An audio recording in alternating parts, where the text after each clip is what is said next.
Ẹ káalẹ́ o, àkú iṣẹ́ látòrọ̀ Èdùmàrè yóò fi iṣẹ́ wa. Ìròyìn àṣálẹ́ ló tójú ìròyìn láti lè ṣe Nta Ijebu Ode Iroyin kan burúkú níròyìn ẹgbọ́ròyìn náà lẹ́kùnrẹ́rẹ́.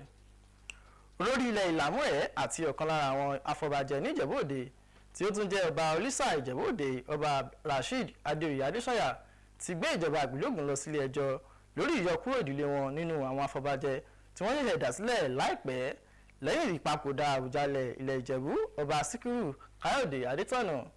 Anthony Gadunu wà nílé ẹjọ́ gíga ìpínlẹ̀ Ògùn ní Ìjẹ̀bú Òde níbi ìgbọ̀nrán àkọ́kọ́ ẹjọ́ náà ó sì jábọ̀ ìròyìn ẹgbẹ́ àtìpàdé náà látẹnu Blessing Adéwuyì.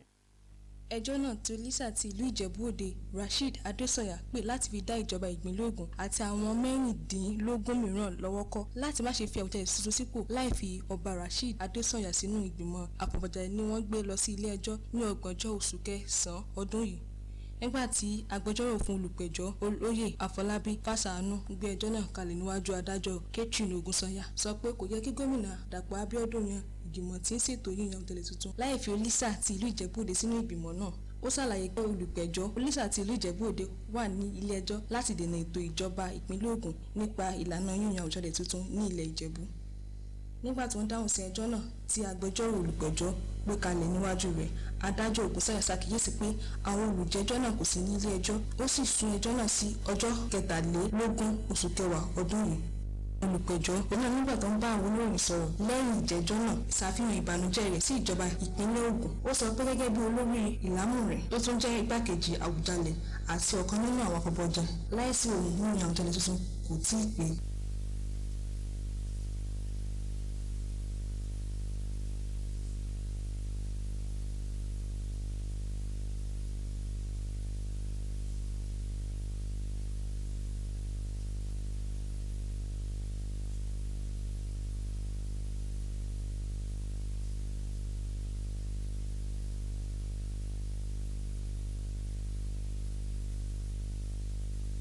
Láti iléeṣẹ́ ti Ìjẹ̀bú Òde Blessing Adéwuyì ló ṣe àtúpalẹ̀ ìròyìn náà. Ìdílé ọba Fọlágbadé ní Ìjẹ̀bú Òde ti gbé ìgbésẹ̀ pàtàkì láti fi ọlá hàn àti láti dá ojúlówó olórí ẹbí ìdílé ọba Fùṣẹ́gbùwà Ọ̀túnba Abdulateef Owóyẹmí mọ̀. Eléyìí ṣàfihàn pé wọ́n ní ìtẹ̀wọ́gbà púpọ̀ fún àṣà ìbílẹ̀ àti pé wọ́n ṣe àtìlẹ́yìn fún ìbáṣepọ̀ àti àjọṣepọ̀ tó lágbára láàrin ẹbí. Èyí ni ìbẹ̀wò tí wọ́n ṣe sí ilé olórí ẹbí láti fi ẹ̀mí ìmoore hàn fún ẹ̀mí ìkónimọ́ra àti adarí rere. Orí ọ̀fẹ́ Ògúnṣọlá wà ní gbọ̀ngàn tó àṣẹ agboolé Àgùnṣẹ́bí níbi ìpàdé náà ẹgbọ́rìn náà síwájú sí i.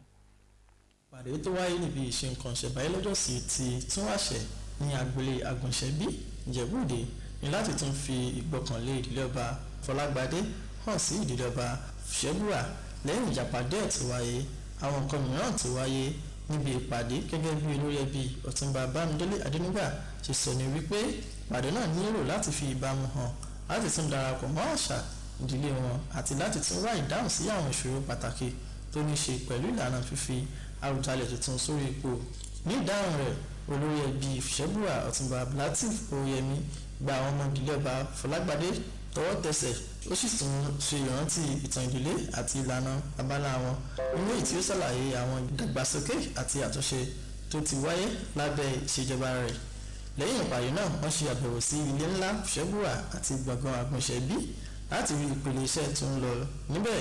Lẹ́yìn àbẹ̀wò náà, àwọn olórí ẹbí méjèèjì sọ̀rọ̀ lórí ìpàdé náà. Tí gbogbo adúpẹ́ lọ́dọ̀ pé ìdílé kan ti ní ó ti ń parapọ̀ jù bẹ́ẹ̀ lọ. Iṣẹ́ pọ̀ fún wa láti ṣe o.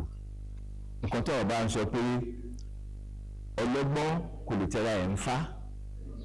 Ọ̀mọ̀wé kẹ̀ kò lè fi ra ẹ̀ jóyè òtítọ́ ni. Èèyàn ò lè fi ra ẹ̀jọ́ ọba fúnra ẹ̀ ẹbí ńlá ti múlẹ̀. Ṣùgbọ́n tá a bá jókòó pọ̀ bí ẹbí kan náà tí lè bá ṣe tiẹ̀ lórí tọ̀hún tí lè bá ṣe kò ní ní ìtò kò ní dáa tó. Ọ̀pọ̀ tó ń jẹ́ àìwé pé àwọn ọmọ tó jẹ́ bí àgbàlagbà wọ́n ìwà láyé gbogbo ẹ̀ ṣe ń rí báyìí. What do we need for our incoming generation? Ọ̀nà owó là ń tọ́ wọn sí, so ìyẹn pẹ̀lú pẹ̀lú fàbọ̀t. And then what àwa níyàtọ̀ ni pé àwa believe pé this is ibi tí ó sùn gbogbo wa pọ̀ rí. Láti lè ṣe Nta Ijebu Ode Iroyin. Ṣé ẹ mọ̀ pé ìlera ọkàn ní kókó láti gbé ìgbé ayé pípẹ́ àti tó kún fún òkun? Ó dájú pé àjálù ọkàn lè ṣẹlẹ̀ sí ẹnikẹ́ni nígbàkúgbà. Nínú ètò Good Morning Nigeria, àwọn àlejò ṣe àfihàn pàtàkì ìmọ̀ ìlera ọkàn fún àwọn ará ìlú nípa ewu tó rọ̀ mọ́ ìlera ọkàn àti ìdènà rẹ̀. Nígbà tí wọ́n ṣe àfihàn ìmọ̀ràn àwọn onímọ̀ òṣègùn pé àwọn ará ìlú pé kí wọ́n gbé ìgbésẹ̀ lórí ìlera ọkàn kí wọ́n sì yan ìhùwàsí ìlera ọkàn láti dáàbò bo ọkàn wọn. Lydia Samson ló jábọ̀ ìròyìn. Ìjọba àpapọ̀ ti ṣàfihàn ètò láti ṣe àwọn odò mẹ́ta tó wà káàkiri àwọn agbègbè àṣojúṣòfin méjì àárín gbùngbùn àti ìwọ̀ oòrùn ìpínlẹ̀ Ògùn di odò adágún láti dáàbò bo ìṣòro ẹ̀kún omi àti fún ìgbélárugẹ ètò àgbẹ̀. Alákòóso olùdarí fún àṣẹ ìdàgbàsókè agbègbè odò Ògùn Ọ̀ṣun Adédèjì Yásùrù ṣàlàyé ètò yìí nígbà tí ó ń fi ẹ̀dùn ọkàn rẹ̀ hàn lórí ìṣẹ̀lẹ̀ ẹ̀kún omi tó ṣẹlẹ̀ lẹ́yìn ìtúsílẹ̀ omi púpọ̀ láti odò adágún Ọ̀yán tó wà ní ìjọba ìbílẹ̀ Àríwá lábẹ́òkúta ìpínlẹ̀ Ògùn. Yémídàlímọ̀ ló jábọ̀ ìròyìn. Ìyàwó ààrẹ orílẹ̀-èdè Nàìjíríà Sẹ́nitọ́ Tinubu Olúrẹ̀mí ṣe ìfilọ́lẹ̀ ìpolongo ìlera nǹkan oṣù tó pé àkórí rẹ̀ ní nǹkan oṣù pẹ̀lú ìgboyà.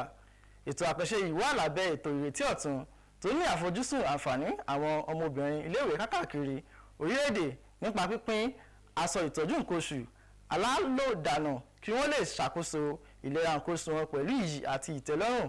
Joyken Àpapọ̀yà jábọ̀ ìròyìn pé gbogbo ọmọbìnrin tó kópa ló jẹ àǹfààní ètò náà tí wọ́n sì nírètí láti gba ohun tí yóò tó wọn lò lọ́dún kan. Àwọn alẹ́nulọ́rọ̀ nínú ẹ̀ka ìdájọ́ orílẹ̀-èdè yìí tẹ̀síwájú láti tọ́ka sí àlàfo àti àìtọ́ nínú ìmúlò ìlànà ìṣàkóso ìdájọ́ ọ̀daràn tí wọ́n ṣe ní ọdún 2015. Austin Ayebe jábọ̀ pé èyí ni ìdí pàtàkì àtúnyẹ̀wò tó ń lọ lọ́wọ́lọ́wọ́ níbi ìpàdé ibùdó ẹ̀kọ́ fún òfin àwùjọ pẹ̀lú ibùdó ìmúlò òfin orílẹ̀-èdè àti ibùdó tó lòdì sí ìwà ìbàjẹ́ ní ìlú Àbújá. Ìròyìn afúntalẹ́ òní kò ní jù báyìí lọ. Ayọ̀mídé Ògúnkànbí lórúkọ oníròyìn ó dàárọ̀.